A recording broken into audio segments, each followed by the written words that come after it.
What's up, ladies and gentlemen? My name's Scyushi and we are back with some more Trove, and today is going to end up being a video guide talking about how you can obtain the new dragon super duper easy and absolutely free, because this dragon does have a cash shop equivalent store pack, and we'll talk a little bit about the bamboo dragon as well. But essentially, both of these dragons, last year we had a lunar event where we would collect bamboo and then we could craft this dragon, or you could buy it with this pack. Unfortunately, this year, the bamboo is not back. So if you missed out on this dragon, the only way that you can obtain it from now on is by getting it out of this pack, which means you gotta act fast and try your best to get this snake dragon that's in the store right now, because once this event is over, you'll only be able to buy it from this store pack further into the future. Now, I don't have the dragon, but that's what it looks like. I'll try and get it either today or tomorrow on stream or something like that. The event is currently only available on PC until February 13th, but it is going to end up being on all console versions February 4th up until the 25th, so you'll have plenty of time. So let's talk about the dragon itself. The dragon egg is going to end up being right here, and it requires a bunch of polished wood fragments, which we'll get into that. Assuming that you've gotten all of that and gotten the egg, then you would end up crafting the dragon for these various resources, including the mythical coins. So there's two primary resources that you can grind out of this event right now. There's the mythical coin, which is obtained rarely from dungeons in Forbidden Spires only. And then there's going to end up being the mythical wood. The mythical wood is also exclusively obtained from enemies within the Forbidden Spires. Now, as far as I know, you can still get the coins outside Forbidden Spires, just at random dungeons, but the description specifically says Forbidden Spires, so maybe it was something that they patched. I'm not exactly sure, because yesterday it wasn't the case. But the fragments themselves for the dragon is going to be something that you'll craft at these random workbenches. When you see these around, you have to go and interact with one of them, and then you have to craft a single fragment, and then it destroys the crafting table.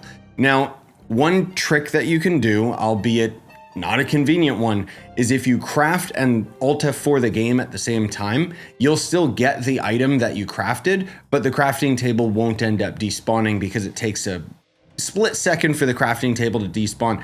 I don't know if that's faster or better or more efficient than just looking for more crafting tables, because essentially you're going to have to use the crafting tables at the very minimum 100 times. But you folks watching at home might be a little bit confused and frustrated because you're here for the quick tips, right? You're here to figure out how you can get the mythical wood as efficiently as possible. Well, I'm about to show you, because you need to have a total of 3,200 wood, as far as I know, because you have to craft 2,200 wood into the fragments, but then you'll also have to have an additional 1,000 of the wood in order to get this little ally right here. And I'll talk about him in a minute, because first and foremost, let's talk about cursed skulls. Cursed skulls will end up spawning a couple enemies over and over and over again until you end up killing all of those enemies, and then it ends up going away.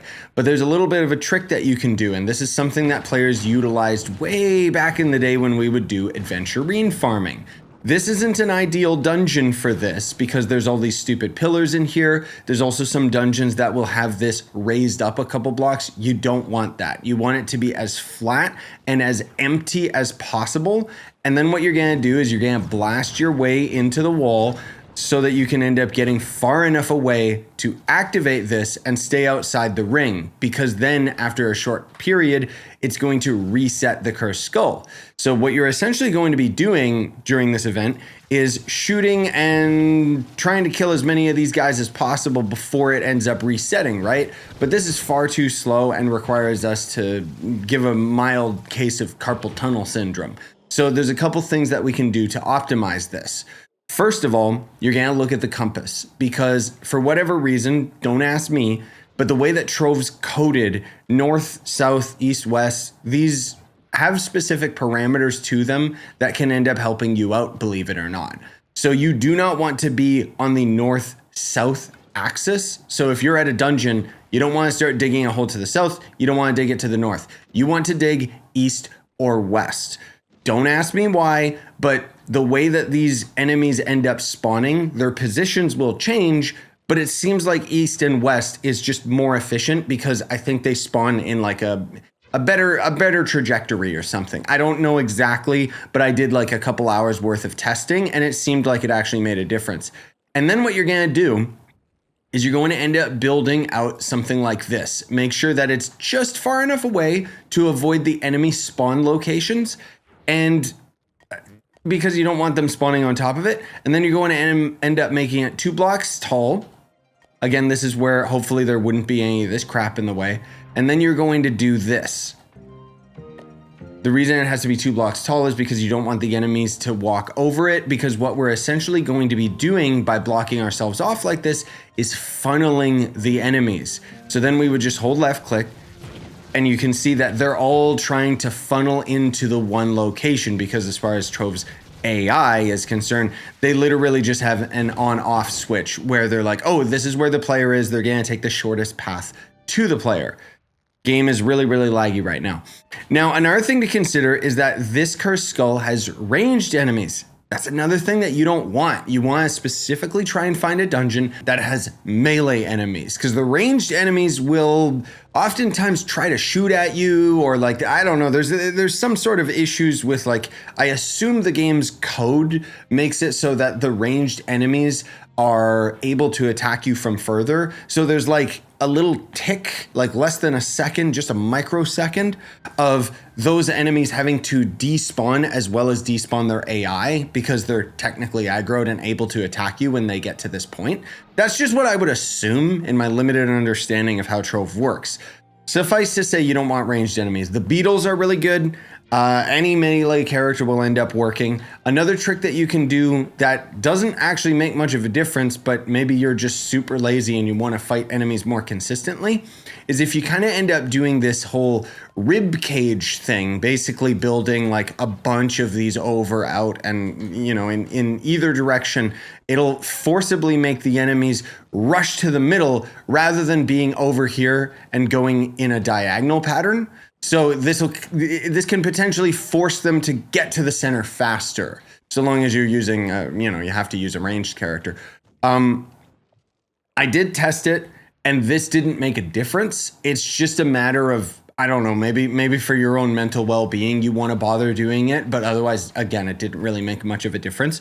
But what you're going to want to do specifically is, while you're farming this, there's, you basically just keep farming this, just holding left click like an idiot.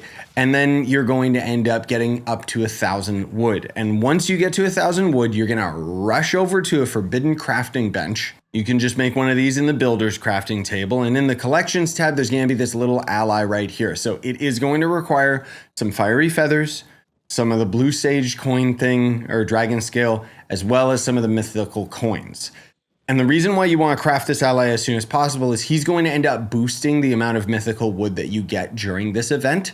And it's worth it, believe me, because this guy can possibly double the amount of wood that you end up getting. I ended up having it at one point where I was getting like 3,000 an hour, but that was like a freak accident. On average, I was getting like maybe 2,000 an hour or something like that with the ally. Without the ally, I was averaging 1.2K to 1.6K at the maximum. But there's a lot of random things that can end up completely changing how many and how frequent the wood will end up spawning. Namely, if it's a dead world where no other players are in it, that means that the server doesn't have to calculate where those other players are in your world, and thus you have all of the resources. So that can end up being helpful, but it's not like you can specifically do that. It does mean that you are going to run the risk, by the way, of random players hopping into your area and kind of ruining it, which is why you want to try and do like the quickest setup possible with the first iteration I showed you rather than the rib cage. Don't even bother doing that. And then, essentially, you would end up gaining enough of the wood. Like I have enough wood right now, and I was able to get it, I don't know, in like under 3 hours. Which clearly is not what the game intended. It's supposed to be like significantly harder. But yeah, now I have to just go and interact with like 100 different crafting tables, and then I'll be able to get the dragon. But I also need to get some of those tokens from doing dungeons and whatever else, which is why in this video, I'm not showing you guys the dragon. I'll have another video that'll highlight it. Anyways, thanks for watching. Smash like, sub for more, buy the merch you want to support the channel. And have a wonderful day, everybody. I appreciate you watching.